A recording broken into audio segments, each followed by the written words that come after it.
Have you ever wondered what would happen if your boss suddenly showed up in a disguise no one could recognize? Today, we're diving into a true, heart-wrenching story where a hidden billionaire steps into his own diner only to uncover a sinister secret that could shatter everything he's built. Will he save his business and, more importantly, save a person everyone else has turned their back on? Stick with us until the very end, because this tale will challenge your views on kindness and justice in today's cutthroat world. James Whitaker, a successful 50-year-old entrepreneur, is the owner of Whitaker's Corner, a chain of family diners with over 10 locations across the U.S. He turned a small eatery on the outskirts of Chicago into a beloved brand known for its cozy vibe and hearty, home-style meals. But recently, the original branch, the birthplace of his dream, has been faltering. Declining revenue, mounting customer complaints, and high employee turnover. Determined to uncover the truth, James disguises himself as an ordinary worker and steps into his own diner, unaware he's about to witness a real-life drama where kindness and selfishness collide in a brutal showdown. James Whitaker adjusted the brim of his worn baseball cap, pulling it low to shadow his face as he pushed open the creaky door of Whitaker's Corner. The familiar jingle of the bell above the entrance rang out, a sound that once filled him with pride but now stirred a knot of anxiety in his chest. He wore a faded denim jacket, scuffed boots, and hadn't shaved in days, transforming the polished businessman into a rough-around-the-edges everyman. At 50, James had built an empire of family diners across the Midwest. But this location, the first of 10, held his heart. It was where he'd poured his dreams 2 decades ago, flipping burgers himself until midnight. Now, with declining sales and a revolving door of staff, he needed answers. Slipping into a vinyl booth in the far corner, he positioned himself to observe unnoticed, the smell of frying bacon and brewed coffee wrapping around him like a nostalgic blanket. The diner buzzed with the lunch rush, families chattering over plates of meatloaf, truck drivers nursing black coffee, and waitresses darting between tables with practiced efficiency. James scanned the room, his sharp eyes catching every detail: a spilled ketchup bottle left unwiped, a waitress rolling her eyes at a customer's request, and a faint air of tension beneath the surface cheer. Something was off, and he was determined to find out what. His gaze landed on Clara, a wiry woman in her early 60s, stationed behind the kitchen counter near the dishwashing sink. Her silver hair was tied back in a tight bun, strands escaping to frame a face etched with lines of hardship. She moved with a deliberate slowness, her gnarled hands scrubbing plates with a care that seemed almost reverent, as if each dish held a story of its own. Despite her age, there was a quiet strength in her posture, though her eyes' deep pools of melancholy hinted at a lifetime of burdens. She wore a faded apron, patched in places, over a simple blouse, and every so often shed pause to press a hand to her lower back, wincing before resuming her work. James overheard a snippet of conversation between 2 younger waitresses passing by his booth. "Clara's been here forever," one muttered, adjusting her ponytail. "Like since the diner opened. Gotta be 20 years. The other scoffed. "Yeah, but she's so slow now, drags the whole shift down. I hate working with her." The words stung James, not just for their cruelty, but because they hinted at a deeper cultural rot in a place he'd built to feel like home. He made a mental note to watch Clara closer, sensing there was more to her story than met the eye. At the cash register near the entrance, 2 younger employees, Derek and Lily, caught James's attention. Derek, in his mid-20s with a cocky grin and slicked-back hair, leaned against the counter, twirling a pen like he owned the place. Lily, a sharp-eyed woman of similar age with a tight ponytail and a perpetual smirk, punched numbers into the register with an air of impatience. They often bent their heads together, whispering and casting furtive glances around the diner, their body language screaming conspiracy. Occasionally their eyes darted toward Clara, accompanied by barely concealed sneers. As Derek delivered a plate of fries to James's table, he muttered under his breath just loud enough for James to hear, "If that old hag wasn't slowing us down, we'd be out of here by now. Boss finds out she's chasing customers away with her snail pace. She's done for." The venom in his tone caught James off guard, a cold realization settling in. Not only was morale low, but there was active resentment festering among the staff. He kept his face neutral, nodding as if he hadn't heard, but inside, his mind raced. What kind of environment had developed in his absence? The lunch crowd peaked, and a young mother with 2 small children, a boy of about 5 and a girl no older than 3, shuffled into the diner. Her clothes were clean but worn, her face drawn with exhaustion as she ordered a modest meal, a grilled cheese sandwich for the kids to share and a cup of soup for herself. When it came time to pay, she fumbled through a tattered wallet, her voice trembling as she spoke to Lily at the register. "I'm so sorry. I thought I had enough. I'm short by $5. Can I leave my contact info and pay tomorrow? I promise it'll come back." Lily's response was icy, her arms crossed. "Sorry, Mom, no credit allowed. Rules are rules. If you can't pay in full, I can't let you leave without settling the bill." The mother's cheeks flushed with humiliation, her children looking up at her with wide, confused eyes. A few nearby customers shifted uncomfortably, sensing the tension. Just as tears began to well in the woman's eyes, Clara emerged from behind the counter, wiping her hands on her apron. Her voice was soft but firm, cutting through the awkward silence. "Don't worry, sweetheart. I've got the rest. Consider it a little treat for these cuties." She fished out a handful of crumpled bills and loose change from her apron pocket, counting out the exact amount with trembling fingers, and handed it to Lily. The mother stammered, "Oh no, I can't let you do that," but Clara waved her off with a gentle smile. "We've all been in tight spots, dear. Helping out makes my day brighter. Just pay it forward when you can." The woman's gratitude was palpable as she gathered her children, thanking Clara over and over before hurrying out. Clara returned to her station, ignoring Lily's eye roll and the faint snicker from Derek. From his booth, James felt a surge of warmth mixed with piercing guilt. Here was an employee embodying the spirit of community he'd envisioned for Whitaker's Corner, yet she was using her own meager earnings to do so. Why wasn't his business structured to support such acts of kindness inherently? And why did the other staff react with disdain rather than admiration? As he sipped his now cold coffee, James resolved to dig deeper into the dynamics at play, sensing that Clara's story and the undercurrents of hostility were key to understanding the diner's decline. Over the next 3 days, James returned to Whitaker's Corner each morning, maintaining his disguise as a down-on-his-luck regular. He ordered simple meals, coffee, and a muffin, or a burger with fries, always paying in cash to avoid drawing attention. Each visit, he positioned himself in a different spot, sometimes at the counter, other times in a booth, to gain new perspectives on the diner's operations. What he saw painted a troubling picture: overworked staff snapping at each other, customer complaints about slow service brushed off with indifference, and a pervasive lack of camaraderie. But it was Clara who continued to stand out, a quiet beacon of decency in a sea of apathy.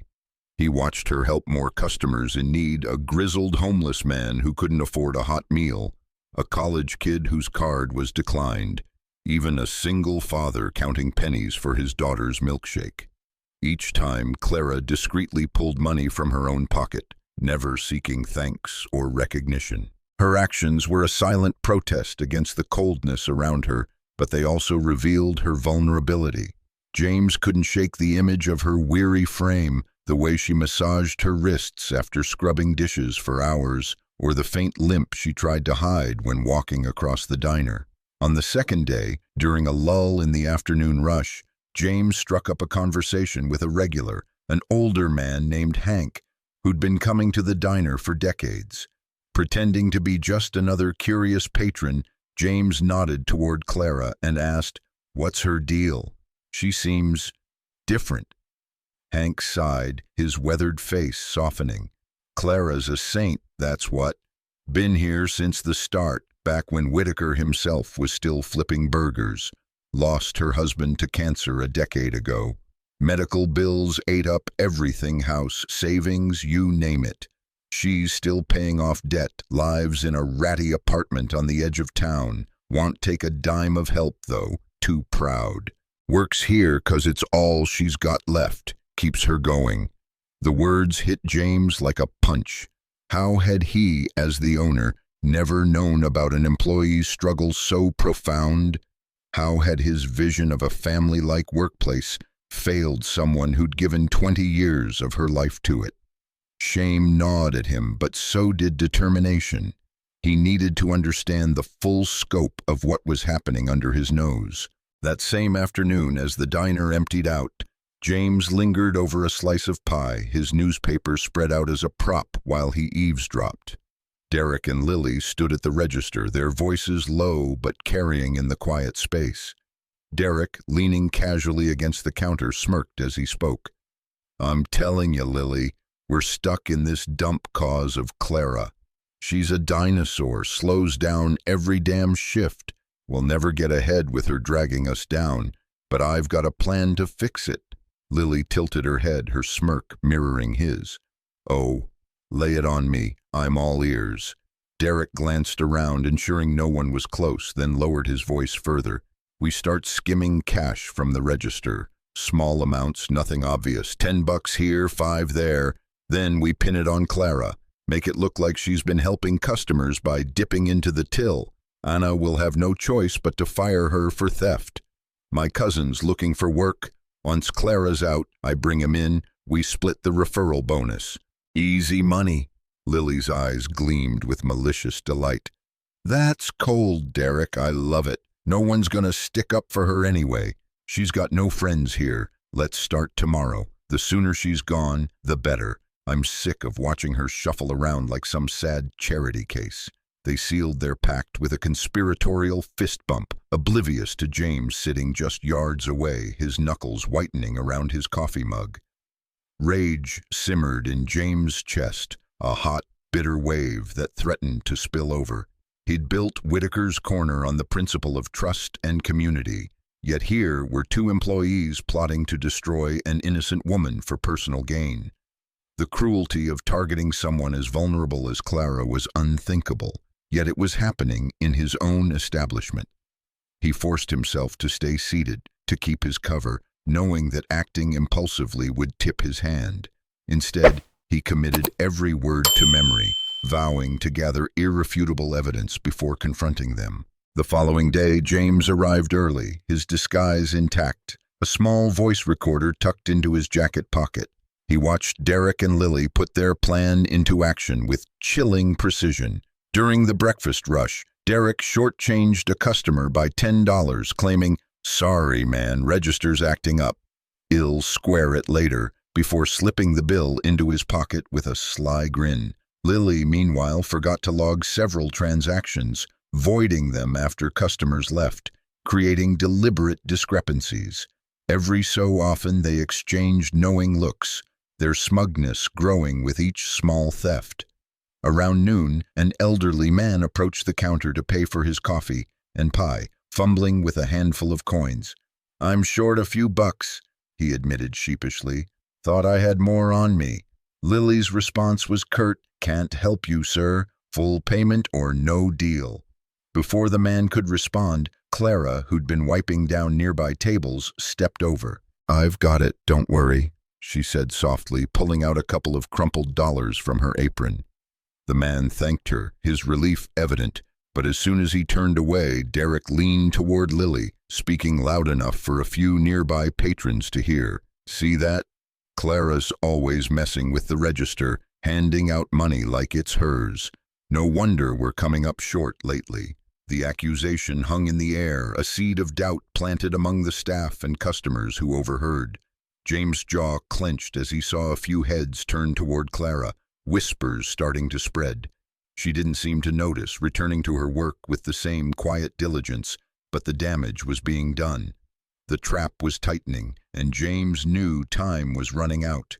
If he didn't intervene soon, Clara would be scapegoated, her reputation, and likely her livelihood destroyed by lies. He spent the rest of the day observing, recording snippets of Derek and Lily's conversations, and noting every instance of their theft. By closing time, he'd made up his mind. Tomorrow would be the day of reckoning.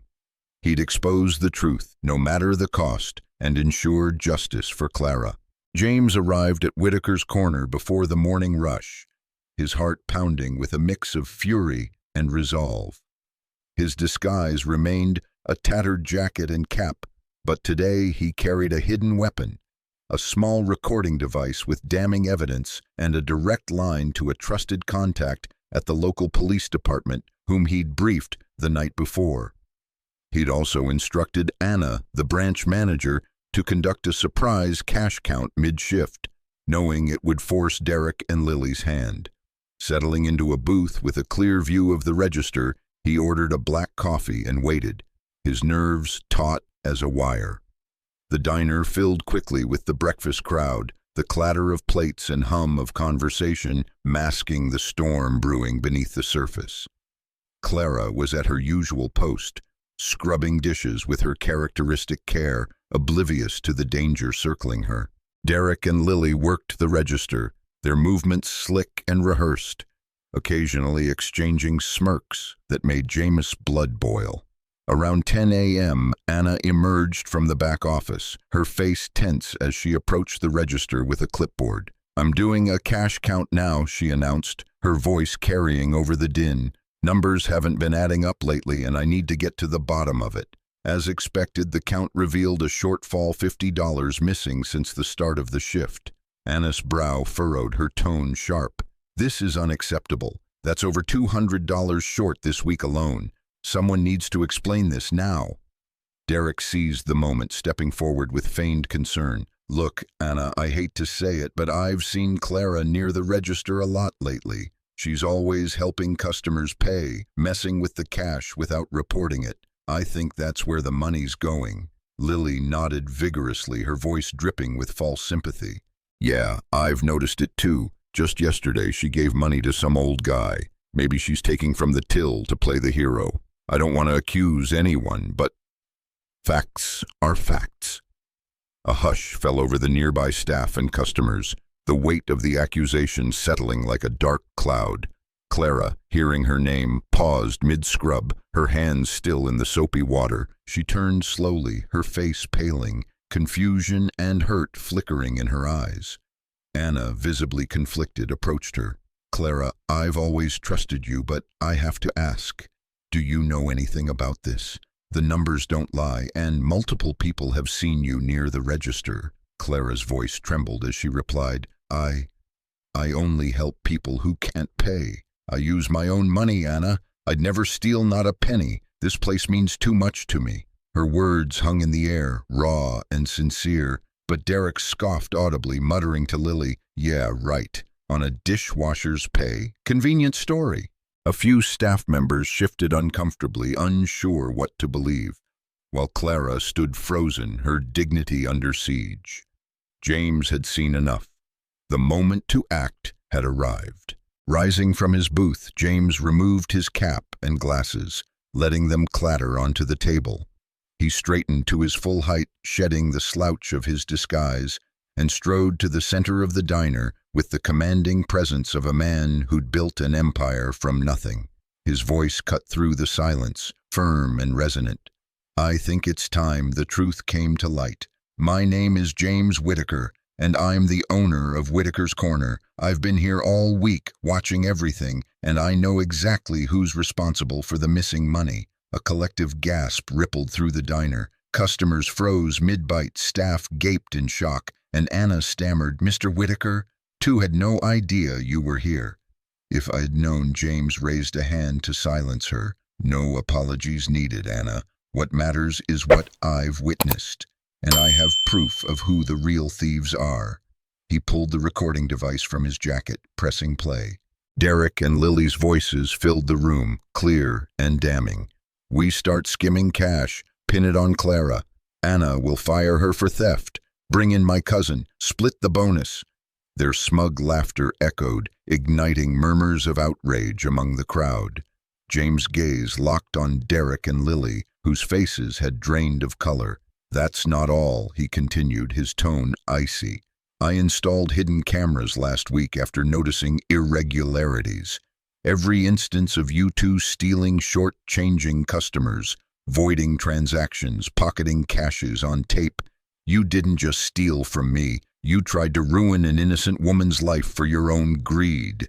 Derek stammered, "Sir, you've got it wrong. We were joking, just messing around." But James cut him off, his voice a low growl. "Joking? Stealing and framing a loyal employee is a joke? I've already contacted the police. They're on their way. You'll answer for your actions, not just to me, but to the law." The diner buzzed with tension as customers whispered among themselves, some pulling out phones to record the unfolding drama. Derek and Lily stood frozen, their bravado crumbling under the weight of James's words. Within minutes, 2 uniformed officers entered through the front door, their presence a stark reminder of the consequences awaiting the pair. Anna stepped aside as the officers approached Derek and Lily, reading them their rights before escorting them out in handcuffs.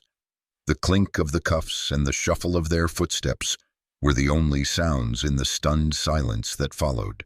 With Derek and Lily gone, James turned to Clara, his expression softening as he addressed the still shaken woman. "Clara, I owe you an apology.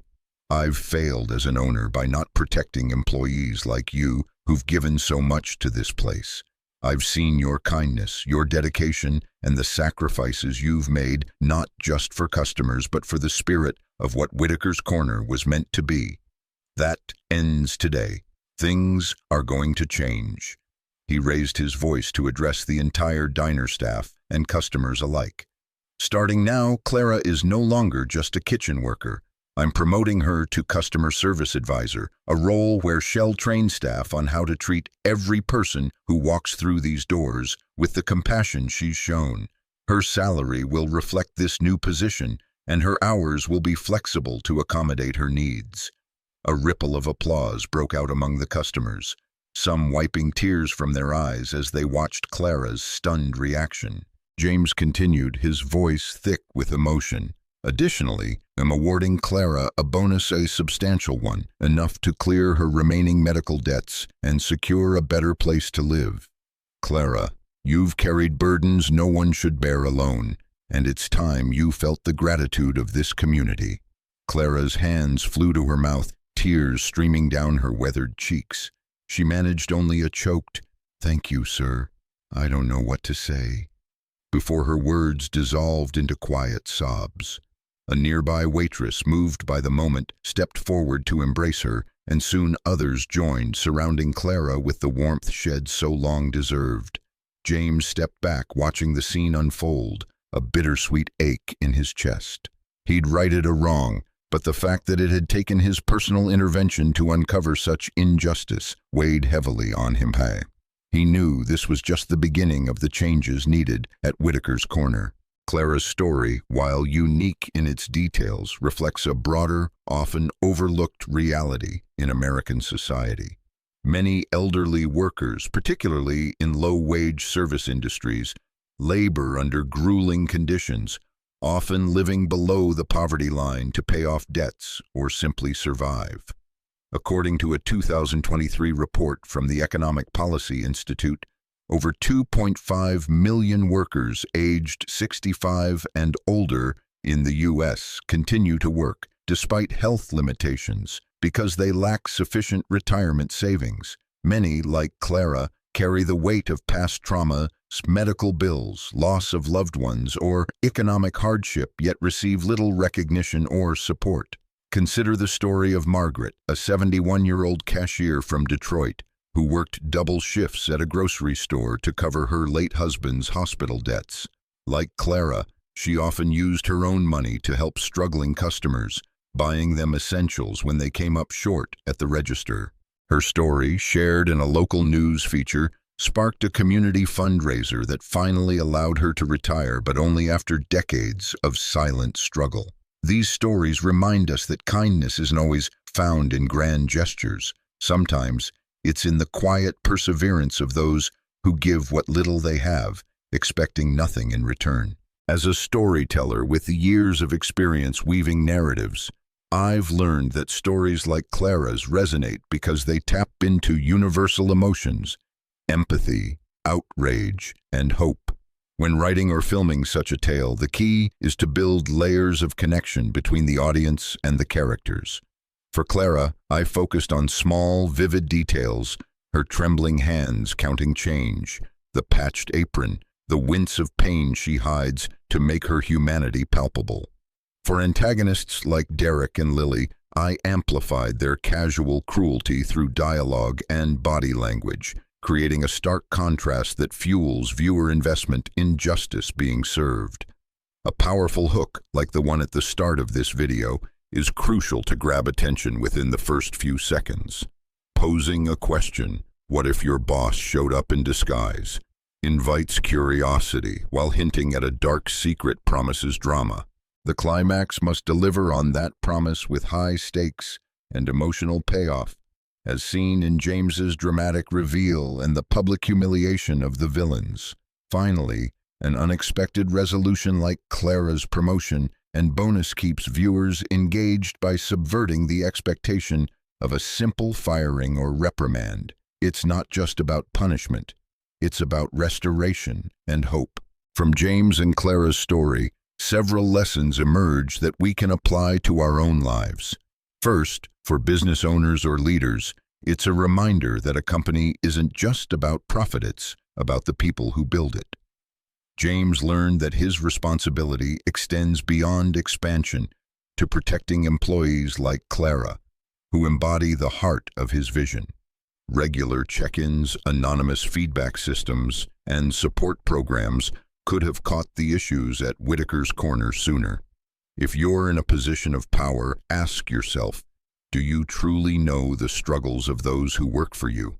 Are you creating a space where kindness is valued over cutthroat ambition? Second, for all of us, this story underscores the importance of noticing the Claras in our midst, those who quietly give, often at great personal cost.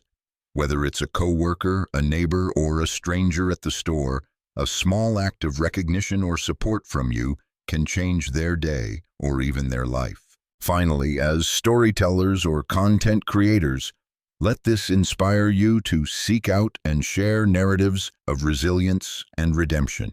They remind us of the good still present in a flawed world. After the events at Whitaker's corner, James didn't stop at Clara's promotion.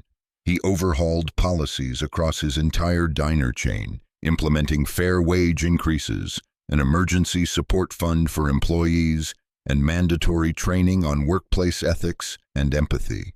Clara, once an unnoticed kitchen worker, became a symbol of kindness, her story inspiring hundreds of other employees to share their own struggles and ideas for improvement.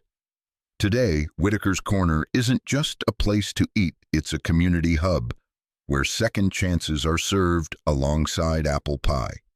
This story reminds us that in a world often marked by injustice and indifference, there are still people who choose to live with heart.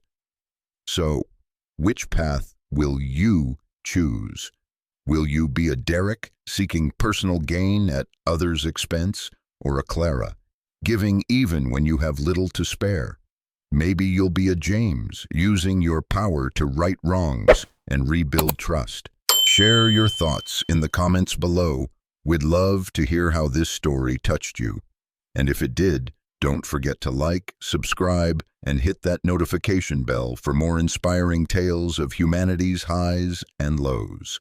Until next time, keep looking out for the unsung heroes around you.